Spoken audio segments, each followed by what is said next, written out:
All right, welcome to Smoke That Chicken Part 1. I am the Motorhead Chef and can't wait to walk you through this. Here is our bird, all natural, never using any antibiotics ever. Awesome. Just a little guy, though, actually pretty tiny. Anytime I'm cooking poultry, I always start with a sink full of hot soapy water. I would recommend you do the same. The other thing I use, paper towel to pat it dry. Not a big fan of washing it in advance like some people are, but pat it dry no matter what before you stuff it with anything, which I do.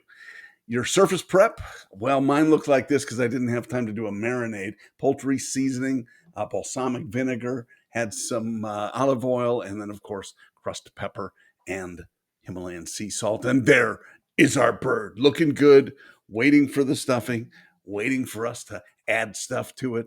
Speaking of stuffing, there's some mandolin onions, which I had ready to go, stuff them inside. And you can see a little glimpse also of fresh pineapple chunks. We actually had a pineapple that we cut up and it was hanging around. So we use that, and that's the reason why.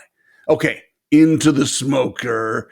This is an electric smoker, and kind of a funny thing. You can see okay, lots of smoke. It worked great. And I'm sitting there with something I use for almost everything I smoke, and that's apple cider vinegar in a spray bottle. This, though, you'd have to put spray in quotes because it wasn't spraying.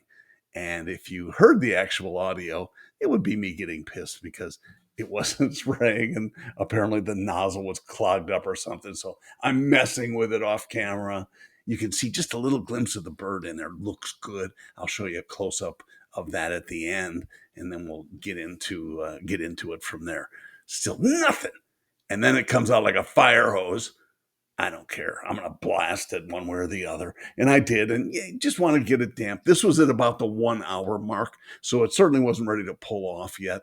But I needed to get some of the apple cider vinegar on and get that spritz. And it worked really well. You'll be amazed at what it will do for you when it comes to keeping them moist.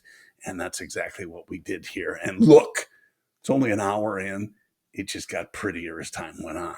If you want to see the end result, you know what to do. Come back for part number 2, and I'll see you then.